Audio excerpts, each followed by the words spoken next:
Assalamualaikum warahmatullahi wabarakatuh. Salam sejahtera untuk kita semua.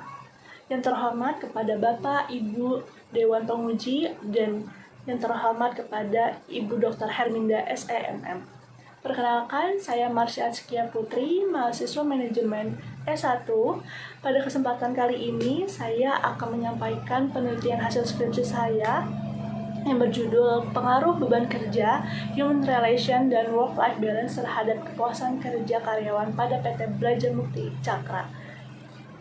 Pada latar belakang ini, peneliti melihat adanya fenomena gap dari beberapa penelitian terdahulu yang terjadi pada variabel-variabel penelitian ini. Dapat dilihat dari slide ini, ada tabel data turnover 2022. Selama setahun, rata-rata tingkat turnover sebanyak 10% dengan total karyawan 12 karyawan.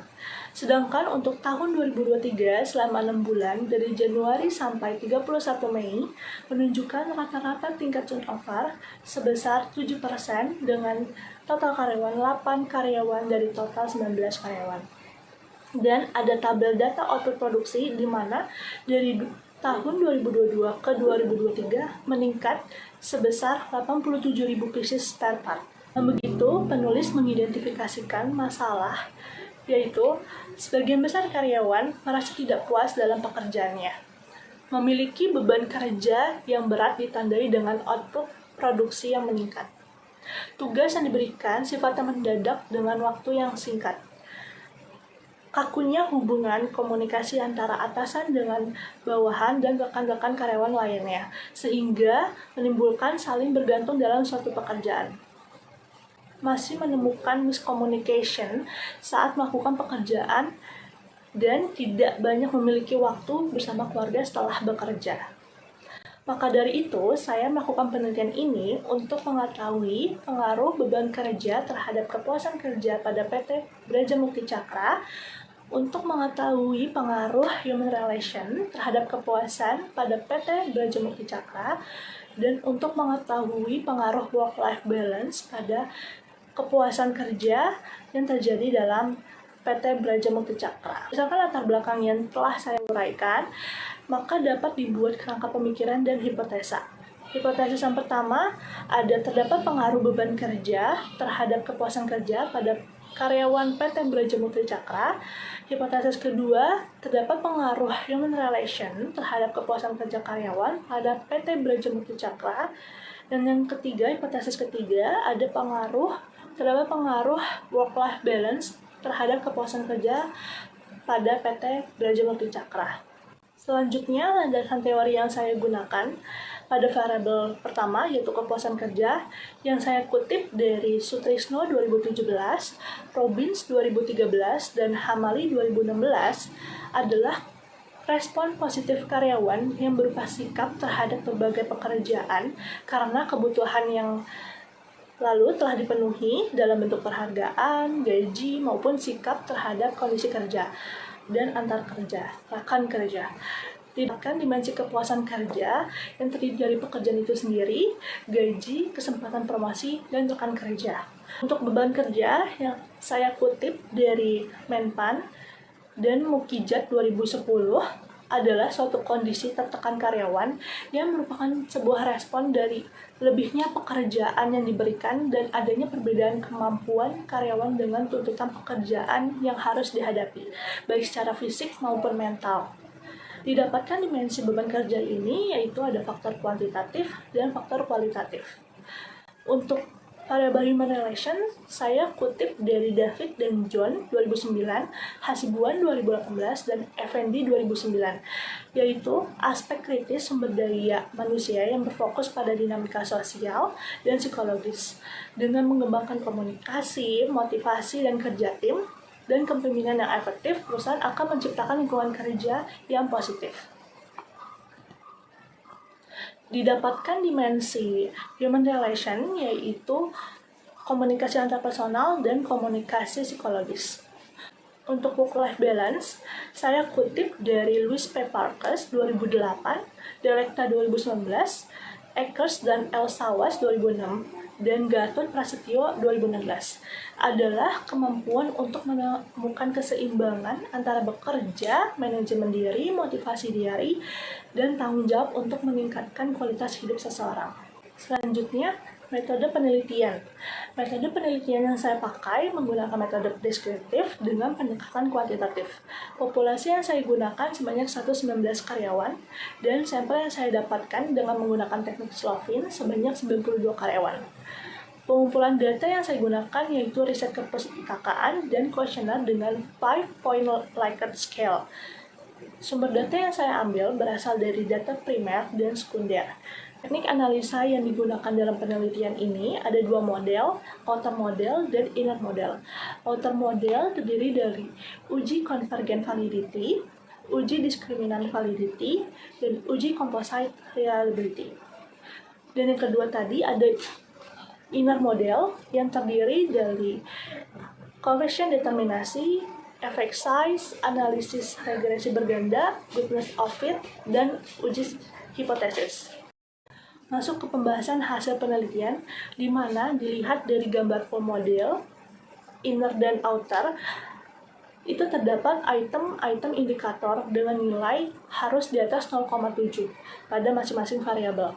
Dalam beban kerja dilihat, terdapat 9 item indikator yang valid di mana nilai outer loading terletak di antara 0,719 sampai 0,807 yang menunjukkan bahwa ke-9 item tersebut berkorelasi kuat dalam menjelaskan beban kerja tersebut.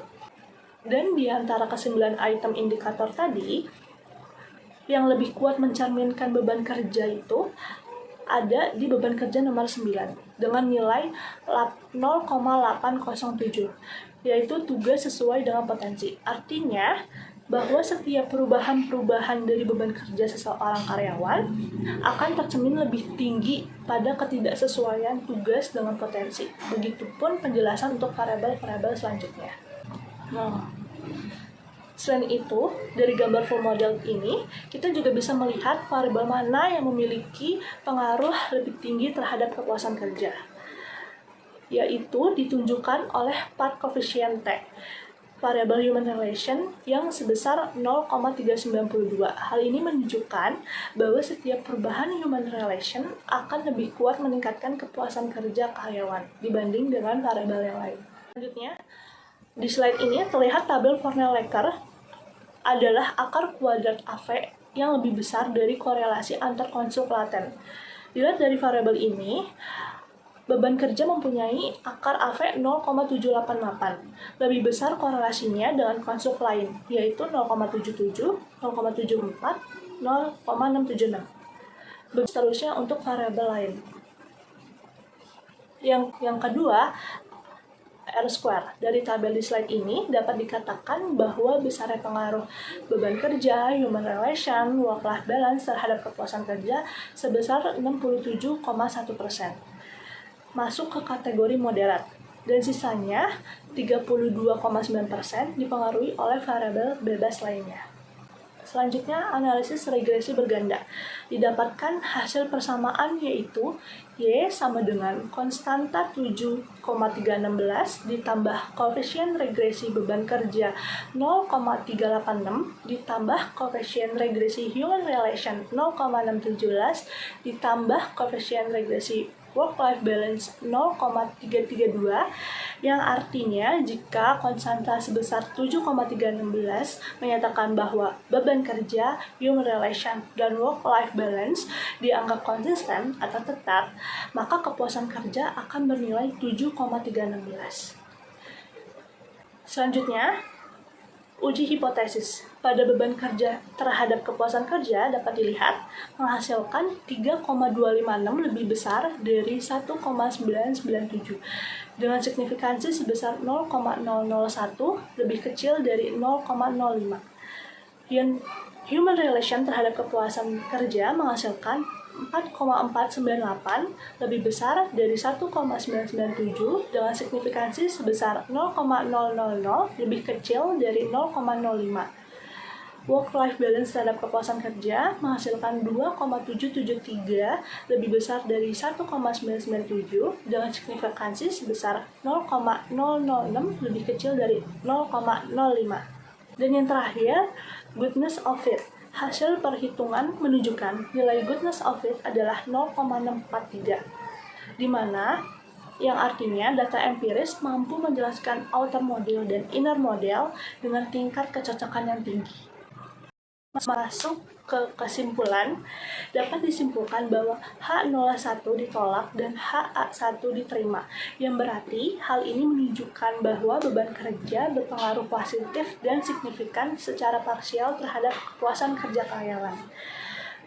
Yang kedua, dapat disimpulkan bahwa H02 ditolak dan HA2 diterima, yang berarti hal ini menunjukkan bahwa human relation berpengaruh positif dan signifikan secara parsial terhadap kepuasan kerja karyawan. Yang ketiga, dapat disimpulkan bahwa H03 ditolak dan HA3 diterima, yang berarti hal ini menunjukkan bahwa work-life balance berpengaruh positif secara signifikan terhadap kepuasan kerja karyawan. Terakhir, masuk ke saran. Pihak manajemen diharapkan dapat menjaga beban kerja sesuai dengan kontrak awal dan pantau jadwal kerja karyawan agar target perusahaan terus tercapai dan kegiatan perusahaan berjalan dengan baik.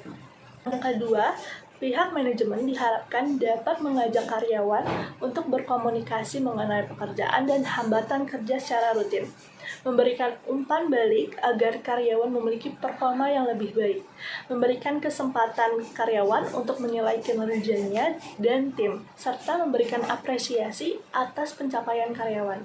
Selain itu, pihak manajemen bisa juga membuat suatu kegiatan seperti bonding maupun gathering yang dapat memupuk kedekatan hubungan sosial antar karyawan agar dapat memunculkan rasa kepercayaan terhadap orang lain. Yang ketiga, pihak manajemen diharapkan bisa mempromosikan program work-life balance di lingkungan kerja untuk menyeimbangkan kehidupan personal dan profesional karyawannya. Sekian dan terima kasih. Assalamualaikum warahmatullahi wabarakatuh.